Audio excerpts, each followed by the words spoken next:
Hello दोस्तों, welcome back to my channel. मैं थोल्ला भाई पीकी में आपका स्वागत है।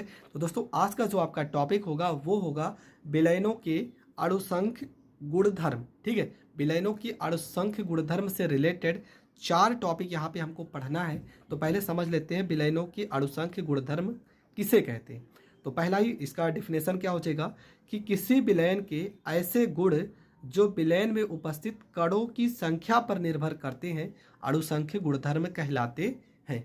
तो सीधा सा मतलब क्या हो गया कि कोई भी विलयन होगा उसमें जो कण होंगे, ठीक है, और विलयन में जो उपस्थित कण होंगे उनके जो गुण होंगे उसी कणों की संख्या पर निर्भर होंगे, तो उसे हम अणुसंख्य गुणधर्म कहते हैं। अणुसंख्य गुणधर्म 4 होगा। एक आपका होगा वाष्प दाब में आपेक्षिक अवनमन होगा, एक आपका क्वथनांक में उन्नयन होगा, एक हिमांक में अवनमन होगा, एक आपका परासरण दाब होगा। चार चार आपके क्वथनांक मतलब विलयनों के अणुसंख्य गुणधर्म के बारे में आप पढ़ेंगे और चारों के चारों बहुत इंपॉर्टेंट न्यूमेरिकल दाब के आता है यहाँ से और आपके लिए इंपॉर्टेंट भी है। ठीक है, तो विलयनों की अणुसंख्य गुणधर्म का डिफिनेशन तो समझ गए हैं। क्या सीधा सा मतलब है कि किसी विलयन के ऐसे गुण जो विलयन में उपस्थित कणों की संख्या पर निर्भर करते हैं अणुसंख्य गुणधर्म कहलाते हैं। अब इसमें पहला, ये आपका पहला है और पहले में जो आपका हेडिंग है वाष्प दाब का आपेक्षिक अवनमन। ठीक है, तो डिफिनेशन क्या होगा, देखो अवनमन का मतलब होता है कमी। अवनमन शब्द अगर दिमाग में आ रहा है तो इसका मतलब समझ आना किसी न किसी चीज़ में कमी ज़रूर होगी। तो लिखा भी क्या है इसका डिफिनेशन कि किसी विलायक में उपस्थित, कोई भी विलायक होगा, विलायक में उपस्थित अवाष्पशील कणों की संख्या बढ़ जाने के कारण प्रत्येक कण पर ऊर्जा का मान तथा वेग घट जाता है और अणु स्वतंत्र तल पर धीरे धीरे टक्कर मारते हैं तो वाष्प दाब घट जाता है।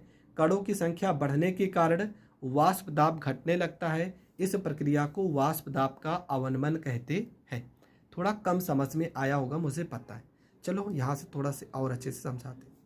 मान लेते हैं यहाँ पे कोई विलायक है, ठीक है, यहाँ पे कोई विलायक है, इसमें ढेर सारे विलायक भरे हुए हैं, ढेर सारे विलायक के कण भरे हैं।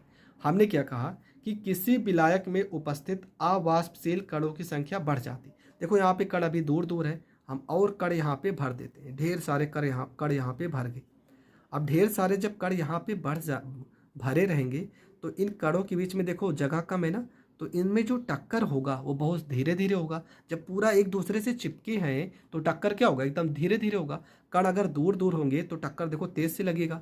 जब कण इसके पास पास एकदम रखे गए हैं तो इनमें जो टक्कर होगा वो बहुत धीरे धीरे होगा। तो लिखा भी है क्या है कि अवाष्पशील कणों की संख्या बढ़ जाने के कारण प्रत्येक कण पर ऊर्जा का मान तथा वेग घट जाता है और अणु जो होते हैं वो स्वतंत्र तल पर धीरे धीरे टक्कर मारते हैं। तो एकदम धीरे धीरे टक्कर मारेंगे और धीरे धीरे टक्कर मारेंगे तो वेग क्या होगा, इनका वेग भी तो कम हो जाएगा और वेग हो जाता है कम तो वेग घट जाता है और अणु स्वतंत्र तल पर धीरे धीरे टक्कर मारते हैं तो वाष्प दाब भी घट जाएगा। जब इसका वेग घट जाएगा और ऊर्जा का मान भी घट जाएगा तो वाष्प दाब तो पक्का घटेगा, वाष्प दाब भी आपका घट जाएगा। वाष्प दाब अगर घट जाता है तो कणों की संख्या बढ़ने के कारण वाष्प दाब घटने लगता है। इस प्रक्रिया को वाष्प दाब का अवनमन कहते हैं। इसका एक फार्मूला है और इसी फार्मूले की सहायता से पूरा का पूरा न्यूमेरिकल लगेगा। तो आज इस वीडियो में इस फार्मूले को और डिफिनेशन को क्लियर करेंगे। इसका जो नेक्स्ट वीडियो होगा वहाँ पे इसके ढेर सारे न्यूमेरिकल को मैं बताऊँगा। देखो यहाँ पे फार्मूला क्या हो जाएगा, P माइनस में PS बटे में P बराबर WB बटे में MB पूरे के बटे में WA बटे में MA। अब ये सबका मतलब समझ लेते हैं। यहाँ पे जो ये P लिखा है ये शुद्ध विलायक का वाष्प दाब है। P को हम पढ़ते हैं शुद्ध विलायक का वाष्प दाब, जबकि PS को हम पढ़ते हैं विलयन का वाष्प दाब। P माइनस PS जो होता है इसको हम पढ़ते हैं वाष्प दाब का अवनमन, या तो इसी को आप डेल्टा P भी लिख सकते हो। डेल्टा P बराबर में P माइनस में PS लिख सकते हो। P माइनस PS बटे P इस पूरे भाग को हम कहते हैं वाष्प दाब का आपेक्षिक अवनमन। ठीक है, पूरे भाग को हम कहेंगे वाष्प दाब का आपेक्षिक अवनमन। यहाँ पे WB छोटा W, अगर छोटा W और यहाँ पे B लिखा है तो ये विलय का भार होगा। छोटा m और यहाँ पे b लिखा है तो ये विलय का अणु भार होगा। यहाँ पे m और b लिखा है, ठीक है, m w और a, ये वाला w और a, अगर बड़ा w लिखा होगा और a लिखा होगा तो ये विलायक का भार है, बड़ा m और a लिखा होगा तो ये विलायक का अणु भार है, ठीक है। छोटा w विलय का भार, छोटा m विलय का अणु भार, बड़ा w विलायक का भार, बड़ा m विलायक का अणु भार। तो ये इतना इसके फार्मूले में आपको याद करना है। इसके फार्मूले को याद करने से पहले एक सवाल मैं इस वीडियो में डिस्कस कर दे रहा हूँ, जिससे थोड़ा बहुत इस टॉपिक के बारे में आपको क्लियर हो जाए, और इसके नेक्स्ट वीडियो में मैं इसके और 2-3 सवालों को बताऊंगा। तो पहले सवाल में देखो क्या लिखा है, हेडिंग भी आपका है, वाष्प दाब का आपेक्षिक अवनमन।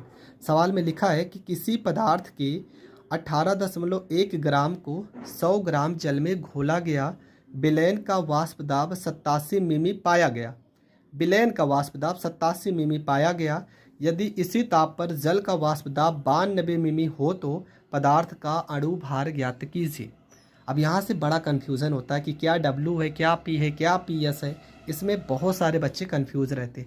मैं आपको तरीका बता रहा हूँ। देखो यहाँ पे सबसे बड़ी वैल्यू क्या लिखा है, 100 ग्राम। ये भी तो ग्राम है, ये भी 100 ग्राम है, लेकिन 100 ग्राम बड़ी वैल्यू है। तो जो बड़ा वैल्यू होगा वो विलायक होता है, जिसका मान बड़ा होगा वो विलायक होगा। 18.1 ग्राम ये आपका विलेय है। देखो जो 100 ग्राम है ये जल है, जल आपका विलायक है, तो विलायक का अणु भार जल का अणु भार, और जल का अणु भार 18 होता है, तो विलायक का अणु भार 18 हो जाएगा। जबकि 18.1 जो विलेय का भार है इसका अणु भार नहीं दिया गया है, तो इसी का हमें अणु भार निकालना है। आगे बढ़ते हैं। लिखा है विलयन का वाष्प दाब। विलयन का वाष्प दाब दिया 87 मिमी दिया है, और विलयन के वाष्प दाब को हम PS से लिखते हैं। P और नीचे S का मतलब होता है सॉल्यूशन, मतलब विलयन का वाष्प दाब। जबकि 92 मिमी दिया है ये जल का, मतलब विलायक का वाष्प दाब दिया है। तो हर चीज़ समझ गए हैं। यहाँ पे हर चीज़ हम देखो लिख के भी आपको बता दें। छोटा W जो आपका दिया है, मतलब WA जो आपका दिया है, WB विलय का जो भार है वो 18.1 ग्राम है। जबकि जो विलय का अणु भार होगा ये आपको निकालना है, बड़ा W और बड़ा यहाँ पर A। बड़ा W और A विलायक का भार जो आपका दिया गया है वो दिया गया है 100 ग्राम। जबकि जल का अणु भार आपको पता होना चाहिए 18 होता है, तो यहाँ पे बड़ा M और यहाँ पे A ये आपका 18 हो जाएगा। विलयन का वाष्प दाब को PS से दर्शाते हैं, तो PS का वैल्यू दिया गया है 87 मिमी, MM लिख देते हैं। जबकि विलायक का वाष्प दाब P से दर्शाते हैं, यह आपका 92 मिमी, तो यहाँ पे 92 MM लिख देते हैं। ठीक है, सारी चीज़ें हो गई ना। देखो कितनी चीज़ें, 1 2 3 4 5 6। फार्मूले पे आते हैं। फार्मूले में कितनी चीज़ें थी, 1 2 और 1 तो ये तो है, ये P ही है, 2 यहाँ, 2 4 2 6। 6 लोग हैं और 6 लोगों में एक लोग को आपको गायब करेगा हर बार, तो यहाँ पे एक लोग को गायब कर दिया और वही आपसे पूछेगा। तो वाष्प दाब का आपेक्षिक अवनमन का फार्मूला हम लोगों ने पढ़ा है। वाष्प दाब का आपेक्षिक अवनमन का फार्मूला लगाएंगे यहाँ पे।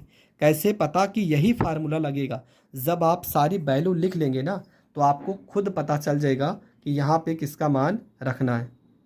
तो यहाँ पे हो गया वाष्प दाब का आपेक्षिक अवनमन। फार्मूला हो जाएगा P माइनस में PS बटे में P हो जाएगा, यहाँ पे छोटा W बटे में MB, यहाँ पे बड़ा W, यहाँ पर A, M यहाँ पे A हो जाएगा। तो P का वैल्यू कितना है, P का वैल्यू है आपका 92, तो यहाँ पे 92, और PS का वैल्यू यहाँ पे 87 है, तो यहाँ पे 87 बटे में यहाँ पे 92 हो जाएगा। विलय का भार कितना दिया, 18.1। अणु भार नहीं दिया तो बटे में इस तरह से हम लिख लेंगे, MB हो जाएगा, और ये MA चला जाएगा ऊपर। तो जल का अणु भार 18 दिया गया है, जबकि विलायक का भार 100 दिया गया है। ठीक है, ये जो बटे में MB है वो नीचे आ जाएगा, ये MA सबसे ऊपर, ये WA इस MB के साथ में। अब इसी को हमें गुणा भाग करना है। 92 में से 87 घटाएंगे तो 12 में से 7 गया 5, यहाँ 5 बटे में 92 हो जाएगा। यहाँ से अगर हम थोड़ा बहुत सरल करते हैं यहाँ से, तो ये हो जाएगा 18.1 गुणे 18 हो जाएगा, और बटे में हो जाएगा MB हो जाएगा, गुणे में यहाँ पे 100 हो जाएगा। इसके बाद यहाँ पे इसको इधर भेजेंगे, MB को रोक लेते हैं। ठीक है, MB को अगर हम रोक लेते हैं तो 100 को इधर भेजेंगे, हो जाएगा 5 गुणे में 100 हो जाएगा। ठीक है, MB को हम रोक लेते हैं। चलो MB यहाँ पे इस तरह से इधर भेज देते हैं, तो कुछ इस तरह से करते हैं। इस पूरे को इधर भेजेंगे तो हो जाएगा 5 गुणे MB गुणे में यहाँ पे 100 हो जाएगा। और इस 92 को इधर भेजेंगे तो 18.1 गुणे 18 गुणे में 92 हो जाएगा।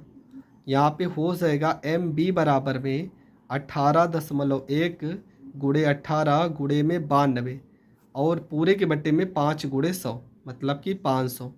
बट्टे में कितना आ जाएगा? बटे में आपका आ जाएगा 500। अब देखो इसको गुणा करके 500 से भाग करेंगे तो इसका जो उत्तर आना चाहिए वो आ जाएगा लगभग 56.09 के आसपास आना चाहिए। ठीक है, 56.09 के आसपास अगर आंसर आपका आ रहा है तो आपका प्रश्न पूरी तरह से सही है। तो ये प्रश्न आपको इस तरह से करना है। एक प्रश्न तो हमने इस वीडियो में डिस्कस कर दिया, लेकिन अभी इससे रिलेटेड बहुत सारे प्रश्न हैं जो इसके नेक्स्ट पार्ट में हम क्लिक करेंगे। जो इसका पार्ट 2 होगा वहाँ पे हम लिख भी देंगे कि वाष्प दाब का आपेक्षिक अवनमन भाग 2 न्यूमेरिकल्स थ्योरी समझ चुके, फार्मूला समझ चुके। एक सवाल भी मैंने इसी वीडियो में डिस्कस कर दिया कि आपको हर चीज़ याद रहे। अगला जो पार्ट होगा उसमें न्यूमेरिकल को डिस्कस करेंगे। तो मिलेंगे नेक्स्ट वीडियो में, तब तक के लिए जय हिंद, जय भारत।